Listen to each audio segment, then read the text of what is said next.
Hello. You're a barrister, campaigner and activist with a special concern for human rights in the context of freedom of speech, religious freedom and freedom of conscience. And you're also the CEO of the Christian Legal Centre and Christian Concern. I'd like to ask you, what are some of the recent victories you would like to highlight from your work and which are relevant to the international stage and to the IFTCC's mission? I think that one of the things that I want to say to everyone who's involved in this movement or who is training and watching this material is really just to keep going, and that's victory in and of itself, to keep on learning, to keep on standing and to keep on being available in the face of a world that very often would begin to try and shut down this material, or try and keep you out of particular spaces. So whether it's in counselling or in teaching or in nursing, as a doctor, in Parliament, in wherever it might be, there's a shift whereby being vocal and visible on these sorts of issues, where we are contending for the freedom to choose to change, the freedom to access the possibility of change. It's really important that we keep on staying in the space. So what does victory look like? Victory looks like not quitting. Victory looks like accessing this material and growing this movement. Victory looks like continuing to stand.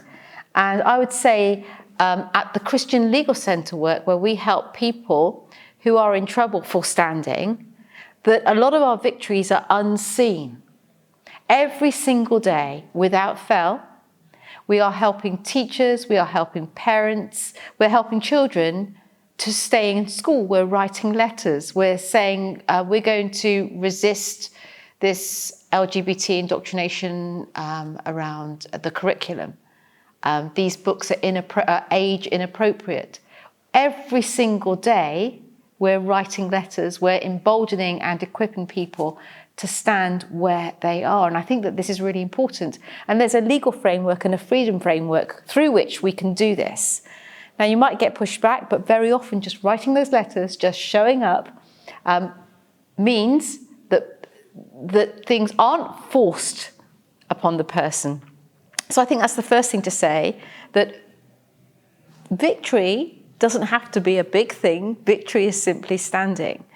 On the other hand, there are much more major, big profile public battles that we have had, and those can sometimes last years. And so in that particular regard, you have to have a lot of stamina and a lot of courage to say, no matter what people say about us, no matter what is written about us, even if we get legal judgments against us, because we know truth is on our side, because we know that just what justice looks like for the people involved, we will keep on appealing through to the highest courts that we can to create jurisprudence that talks about freedom, the human rights of individuals to be free to live out their faith, free to choose to change, free to access the therapy that they want, free to access talking therapy, freedom to express. All of these things we will keep on contending for.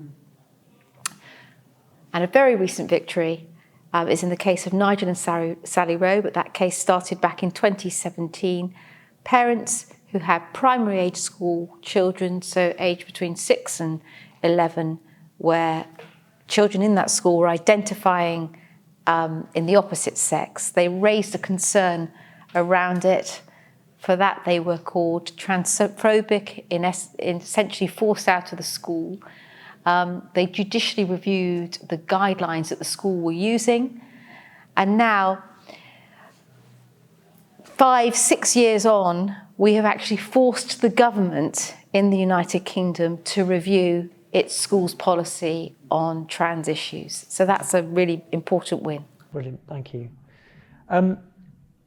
Considering the tensions that exist in Northern Ireland, Scotland, Wales and England relating to church doctrine and civil legislation, what are your major concerns and immediate priorities in your campaigning?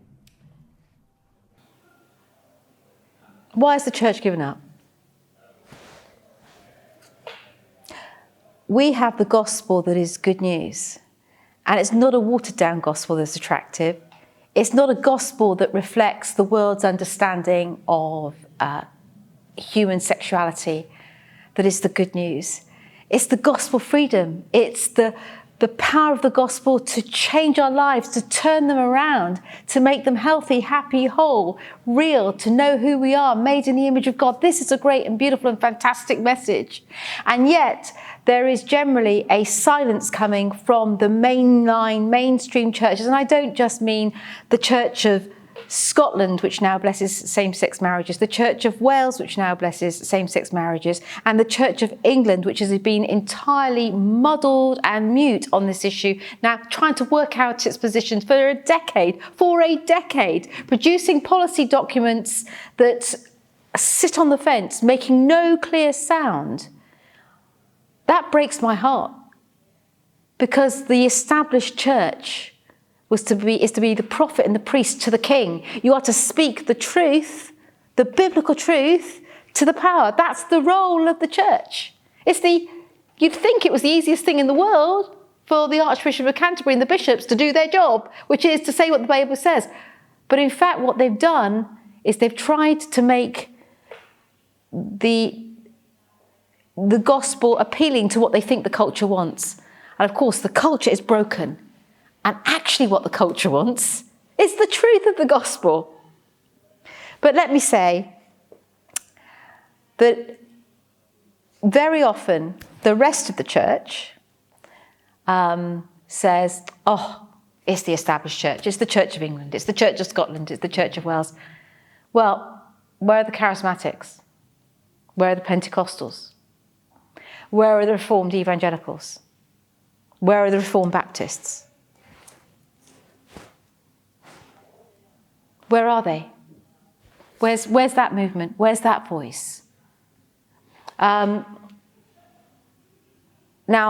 I don't want to sound like a cranky old lady, because I love the church. I really love the church. But what we've done, the very best of the church has been in danger of reducing the gospel to personal faith, as if it has no claim over the public discourse.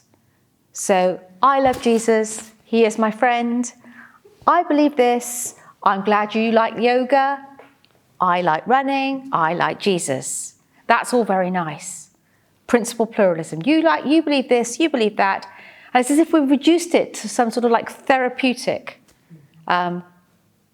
thing. But God is not a therapeutic thing. He is the Lord of the universe, the King of Kings. He is the absolute truth. And we're called to disciple families, communities, institutions and nations, and to speak out the truth. Thank you. What message would you bring to trainees at IFTCC Learning who desire to help many in the area of sexuality and gender? You're in the right place. We're building a movement and we're in it for the long term, and we're going to win. And all of this material, all of it, is world class. It's absolutely world class. So read, learn, mark it out, practice it, trust it, and we're going to see results. We're going to see a wonderful and remarkable movement that changes lives, that actually does disciple institutions. We're going to build the counter institution. We're going to build a safe place. We're going to build the hospitals. We're going to build the places of hope. We're going to be the light on the hill, the city on the hill. We're going to be the safe haven. So come on, IFTCC. You're in a great place, everyone. Everyone that's doing this, you're in the best place that you could possibly be. Come and join this movement.